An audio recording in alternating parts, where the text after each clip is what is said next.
Today we are learning to think and act like artists. We're building the background shape for our masks today. When it's done, it might look like this, or this, or maybe this. The background shape is very important because without it, all of our masks would just have an oval shape. Designing your background shape helps make your mask unique. To make the background shape, you will need your paper mache face, you'll need a pencil and marker, also a pair of scissors, and later on, you'll need masking tape. Another thing that you need is thin cardboard, like from a cereal box or a soda box. First, you need to trace the oval with marker. Trace the oval in the center of your cardboard. So we'll turn the cardboard going the long way. Please don't trace it like this up at the top. Don't trace it down at the bottom either. And don't trace it all the way to one side or the other side. We need to put it in exactly the center. Then hold it down and trace around it. When you're done, it should look like this. If you're using a soda box and it has a hole in it, don't worry about that. We'll tape that hole closed later on. Trace this now and then stop. Next, we're going to draw the background shape. Draw it big. Draw your background shape much bigger than you think it needs to be. Because when we cut it out and attach the paper mache face, it always makes it look like the background shape is shrinking. So we need to draw it big. So if you're making a lion, don't draw the ears and the mane small. Draw them big, like this. Or if you're making a unicorn, don't draw the ears, the horn, and the hair small, like this. Draw them big, like this. We're trying to draw all of the background shape parts really big. Or if you're making flames, don't draw your flames small like this. Make them huge, make them really big like this. And also, you need to be able to cut the shape out with scissors. So avoid making something that's too intricate like these flames or these zigzags or something that might break when you cut it, like these thin little whiskers. It has to be something that you'll be able to cut out easily, like this.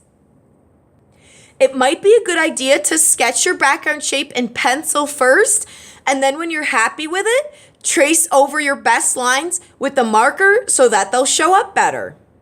Now, draw your background shape nice and big. Make sure that you'll be able to cut it out. Do that now and then stop.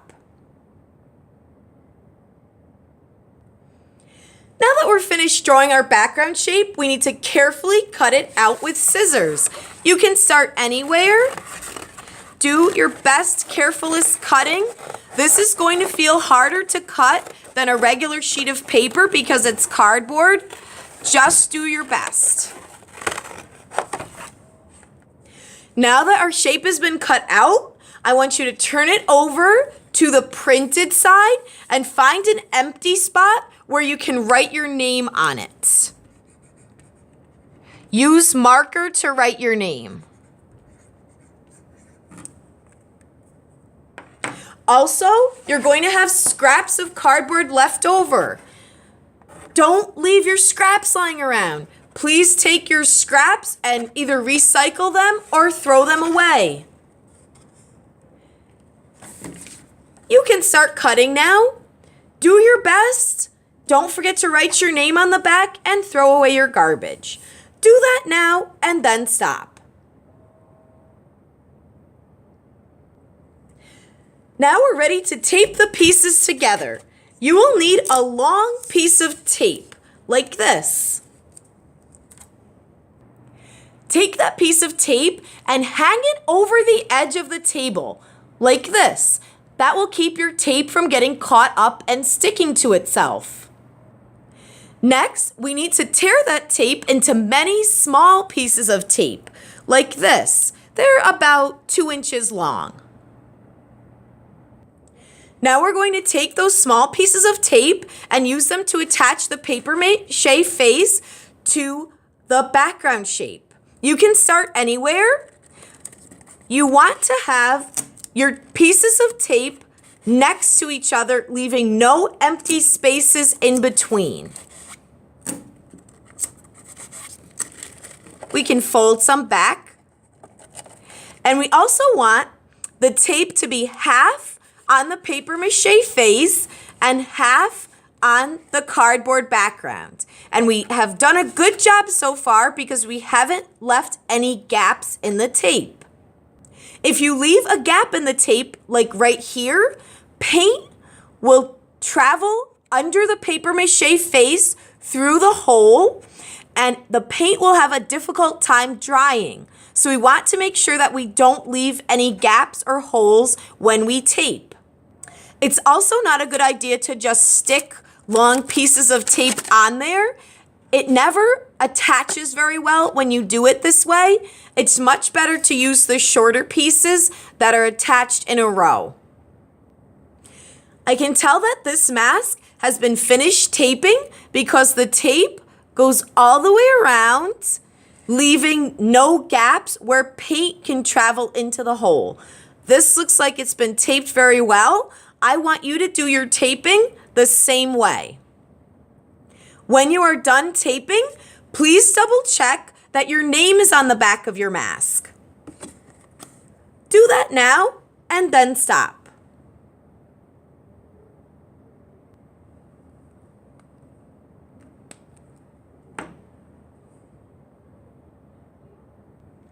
Some masks need extra forms. For instance, a paper towel tube could make the trunk on the elephant.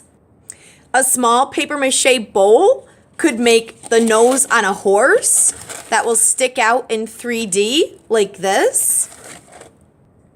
We have little plastic cups and shorter tubes that can also make piggy snouts or wolf noses. If you're making a bird, or if you need something like a horn or a spike, you can take cardboard and fold it into a pyramid that's triangular and use that for beaks and spikes. And if you want the eyes to pop out in 3D, like on this cat mask, we can take a ping pong ball and cut it in half, and you can paint it to make eyes that pop out. If you need any of these extra forms, please tape them onto your mask before you paint it. And don't forget, on the last day that we work on this project, we're taking out the extra materials like yarn, pipe cleaners, jewels, and feathers, and you'll be able to add detail with those as well. So take a moment to think about extra forms and have fun, kids.